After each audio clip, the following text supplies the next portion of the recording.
बिस्मिल्लाहिर्रहमानिर्रहीम। अस्सलाम वालेकुम। मैं हूं अली रंधावा फ्रॉम दस्ते सबा डेयरी फार्म।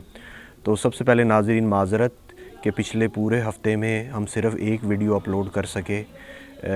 उसकी वजह ये कि मैं पूरा हफ़्ता फार्म पे मौजूद नहीं था, फिर भी मैंने कोशिश करके एक वीडियो अपलोड की ताकि हमारे देखने वालों को कुछ ना कुछ उनके पास मटेरियल मौजूद हो। तो लेकिन अब जो हमारा इरादा है वो मैं डेली की बुनियाद पे आने वाले पूरे हफ्ते से 10 दिन वीडियो अपलोड करूँगा। और वो जैसे कि पिछली वीडियो में ज़िक्र किया था कि न्यूट्रिशन जो कि हमारा सबसे अहम टॉपिक है, इस पे हम रोज़ाना की बुनियाद पे एक ना एक चीज़ को पकड़ेंगे और उसके ऊपर डिटेल डिस्कशन करेंगे। तो आज हम इसका पूरा एक ख़ुलासा ले लेते हैं कि एक कोई भी जो न्यूट्रिशन प्लान है, चाहे वो गाय हो, भैंस हो, उनके न्यूट्रिशन प्लान या उनका जो फीडिंग प्लान है, उनके लिए हमें उनके क्या हमारे गोल्स होने चाहिए और उनको किन चीज़ों को मद्देनज़र रखना चाहिए। तो उसमें मैं आपको 3 बातें करूँगा। पहले नंबर 1, हमारा गोल क्या है कि हमने जो भी हमारा जानवर है उसकी ग़िज़ाई ज़रूरियात को पूरा करना है और उसकी जो सेहत या उसकी हेल्थ है उसको मेंटेन करना है। गोल नंबर 2 कि उसकी अगर वो प्रोडक्शन या ग्रोथ या जिस मकसद के लिए भी वो हमारे पास उसके जो मकासद हैं हमारे, यानी कि मिल्क प्रोडक्शन होगी, फ़ैट हो गई या उसकी बढ़ोतरी हो गई, जैसे बच्चे हो गए, बछड़ियाँ हो गई, तो इन सारी चीज़ों को जो प्रोडक्शन और ग्रोथ के अवामिल है इनको हमने ऑप्टिमाइज़ करना है। और ऑप्टिमाइज़ का मतलब ये है कि ज़रूरी नहीं कि ज़्यादा से ज़्यादा लेना। ऑप्टिमाइज़ का मतलब है कि सबसे जो ज़्यादा हमारे लिए मुनाफा बख्श है वो कितना है। और ये इसमें न्यूट्रिशन का बहुत अहम रोल है, क्योंकि न्यूट्रिशनिस्ट ही जो फीड की क्वालिटीज़ हैं उसकी बेस पे वो ग्रोथ होगी। लेकिन उसके साथ न्यूट्रिशनिस्ट को ये भी देखना है कि जैसे हमने पहला पॉइंट डिस्कस किया है कि उसमें उसकी हेल्थ को मेंटेन करना है, तो क्या हम ज़्यादा प्रोडक्शन जो है वो हेल्थ के मसाइल ना पैदा कर दे या वो ज़्यादा उसकी पोटेंशियल को रीच करते हुए हमें इतनी महंगी चीज़ें इस्तेमाल करनी पड़ जाएं कि वो हमारे लिए प्रॉफिटेबल ना हो। और इसमें नंबर 3 जो है पॉइंट वो ये है कि ये सब कुछ हमें इकोनॉमिकली करना है, सस्ता से सस्ता करना है। तो ये वही बात होगी कि जैसे एक प्रॉफिटेबल गाय की हमारी वीडियो मैंने पहले अपलोड की थी, उसी तरह यही भी सारी चीज़ें जो उसकी प्रॉफिटेबिलिटी में न्यूट्रिशन का बहुत अहम रोल है और न्यूट्रिशनिस्ट का बहुत अहम रोल है, क्योंकि उसे ही पता है कि प्रोडक्शन कैसे बढ़ानी है, चीज़ों को कैसे मैक्सिमम लेके जाना है। उसे ही पता है कि एक हेल्थ प्रॉब्लम्स भी न्यूट्रिशन से लिंक्ड होते हैं बहुत सारे। मिसाल के तौर पे अगर आपकी यही लगा लें कि अगर कोई ऐसी फीड दे रहे हैं या बहुत हाई प्रोडक्शन पे जा रहे हैं, मास्टाइटिस के चांसेस बढ़ जाते हैं। आप एक सूबे में तो दूध ले लें, लेकिन अगर किसी जानवर का थन ख़राब हो जाए तो और उसमें भी न्यूट्रिशन का रोल हो सकता है, तो वो आपका एक न्यूट्रिशन प्लान आपको फ़ायदे की बजाय नुकसान देगा। इसी तरह हम अगर एक प्रोडक्शन की हम पोटेंशियल पे पहुंच रहे हैं लेकिन फिर भी हम ज़्यादा फीड कर रहे हैं किसी चीज़ को, मिसाल के तौर पे उसकी ग़िज़ाई ज़रूरियात से भी ज़्यादा कर रहे हैं और वो दूध नहीं बढ़ा रही, तो वो भी हमारा इकोनॉमिक लॉस हो रहा है। तो इसलिए ये जो ऑप्टिमाइज प्रोडक्शन का एक कॉन्सेप्ट है, इसके लिए बहुत ज़रूरी है कि हमें वही बात है कि न्यूट्रिशन पे हमारी ग्रिप होनी चाहिए और हमें हमारी इकोनॉमिक्स पे ग्रिप होनी चाहिए कि इसमें क्या क्या चीज़ें जो हैं वो उनकी इकोनॉमिक्स रेट क्या है। हर चीज़ का रेट ऊपर नीचे हो जाता है, सीज़न से बदलता रहता है, इसी तरह हमारा न्यूट्रिशन प्लान भी बदलता रहेगा। और अब इसमें जो पूरी एक इसकी न्यूट्रिशन की साइंस है, ये पहले तो हमने गोल्स बता दिए, ये भी एक बहुत कॉम्प्लेक्स है। ये समझ लें कि ये अकेली साइंस नहीं, ये साथ आर्ट भी है। जो किसी भी जानवर का र्यूमन है, जिसे उर्दू में हम कहें कि जो उसका मैदा है, वो एक बहुत उसके अंदर जो भी एनवायरनमेंट है, जितनी चीज़ें उससे लिंक्ड है, वो एक बहुत कम्प्लेक्स एनवायरनमेंट है। उसको ये इतनी कम्प्लेक्स है कि इसके बहुत से सॉफ्टवेयर बना के हर चीज़ को मद्देनज़र रख के आज भी उस पर बतदरीज तब्दीली की जा रही है, क्योंकि एक चीज़, हर चीज़ एक दूसरे से लिंक्ड है।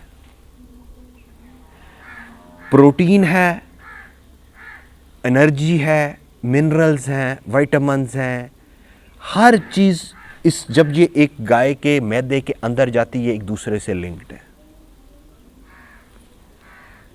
कोई भी आपको मिसाल के तौर पे एक इंडिविजुअली कोई बात करे कि जी हमने प्रोटीन बढ़ानी, हमारे फीड में कम है, हमें प्रोटीन ज़्यादा दें, लेकिन प्रोटीन के जो असरात हैं वो ज़रूरी नहीं कि अकेली प्रोटीन की तादाद बढ़ाने से हम उसका रिज़ल्ट ले सकें, क्योंकि उसके बाकी अवामिल हर चीज़ इससे लिंक्ड है। ये एक बहुत ही कम्प्लेक्स किस्म की जो है ना, एक कह लें कि चीज़ है। इसीलिए इसे लोग यही कहते हैं कि ये एक साइंस भी है और उसके साथ साथ ये एक आर्ट भी है। आप जब देखेंगे, आप सोचेंगे इन चीज़ों को, हर चीज़ का कैसे असर होता है, तो आपको जो आप कुछ पढ़ रहे हैं साइंस का या कुछ पता लग रहा है कि जी देखें जी, कोई भी आपको बताता है जी इसमें ये चीज़ ज़्यादा है, इसमें ये चीज़ ज़्यादा है। हम समझते हैं जी साइलेज में हम उसका एक उसकी फीड स्टफ़ की वैल्यू लेते हैं कि जी साइलेज में एनर्जी ज़्यादा है, इसमें ये चीज़ है, ये चीज़ है, इस किस्म के इसमें अवामिल हैं। लेकिन वो उसको जब आप अप्लाई करेंगे, शायद कई दफ़ा वो हमें वो एग्जैक्ट रिज़ल्ट ना दें हमारी एक्सेल शीट या हमारे फार्मूले में, क्योंकि वो अंदर किस तरह इंटरेक्ट कर रहे हैं ह्यूमन में, ये एक अलहदा साइंस है। इसकी आपको जैसे छोटी सी मिसाल देता हूँ कि एक आम चीज़ समझी जाती है कि जो चारा जात हैं ये सबसे नेचुरल खुराक है जानवर की, लेकिन ये सिर्फ अगर हम कागज़ों में जाएं तो हम जो चारों से जो चीज़ें पूरी कर रहे हैं वो हम चारों के बग़ैर भी पूरी कर सकते हैं। मिसाल के तौर पे सिर्फ हम कह लें कि हम उसको ज़्यादा वंडा दे दें, ज़्यादा उसको ग्रेन्स, वो उसको उसकी ज़रूरियात जो कागज़ी तौर पे पूरी कर देगा हमारी, हम उसको कम से कम ये चीज़ें दे के भी कुछ और चीज़ें ऐड करके, ग्रेन ज़्यादा करके उनको पूरी कर सकते हैं। लेकिन वो जैसे एक आम कॉन्सेप्ट हमारे इधर, जैसे आप लोगों को पता होगा कि वो आपके मैदे में तेज़ाबियत पैदा कर देता है। जब तेज़ाबियत होती है और जानवर जो है वो अपनी फुल पोटेंशियल पे वर्क नहीं कर रहा होता, तो कागज़ों में एक चीज़ देना और है। इसी से जो कॉन्सेप्ट है वो फिर जो इसकी अंदर की ह्यूमन हेल्थ है उससे एक कॉन्सेप्ट रिलेटेड है। जैसे मिसाल के तौर पे डाइजेस्टिबिलिटी का, कि हमने तो एक खुराक दे दी, उसमें हमने पता है कि ये चीज़ें मौजूद हैं, लेकिन वो उसके जानवर के जिस्म में से कितनी तेज़ी से गुज़र रही है उसका भी इफ़ेक्ट होगा, क्योंकि अकेला देना मकसद नहीं है, उसकी जो स्पीड है वो भी मैटर करती है। क्योंकि हमने 24 घंटे में मिसाल के तौर पे जितना वो ज़्यादा खुराक खा के उसको प्रोसेस करेगा वो गोल है। अकेला ये गोल नहीं है कि इसको हमने इतनी ज़्यादा हैवी चीज़ें दे दी कि या इतनी ज़्यादा जी मिकदार में एक चीज़ें दे दी। तो ये एक बहुत ही समझें कि इसमें जिस तरह, क्योंकि मैं कोई न्यूट्रिशनिस्ट नहीं हूँ, मैं सिर्फ ये चीज़ें आप लोगों पे जो मेरे तजर्बात हैं मैं उसको आसान अल्फाज में समझाने की कोशिश कर रहा हूँ।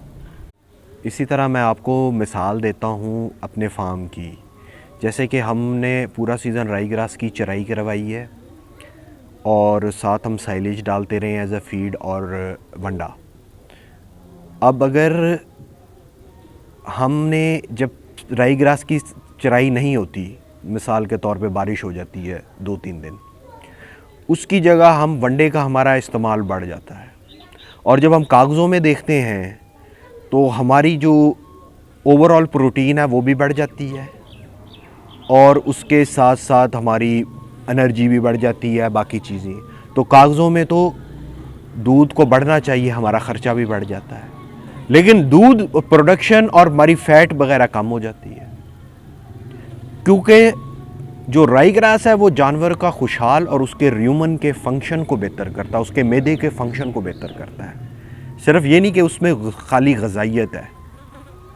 तो इसी तरह अब हमारे चैनल को सब्सक्राइब करें, क्योंकि अब मैं डेली बुनियादों पे ये जो सारा हमने एक ख़ुलासा सा पेश किया है, इसके जो हर किसी के एक इनफरादी जो अवामिल हैं उनको एक एक चीज़ लेके और उसको जो है ना हम टॉपिक ऑफ डिस्कशन बनाएंगे। और आपके पास जो जो कमेंट्स हैं वो हमारे इस वीडियो पे ज़रूर करें ताकि हमें एक दूसरे से सीखने का मौका मिल सके। तो आज के लिए इतना ही। अल्लाह हाफ़िज़।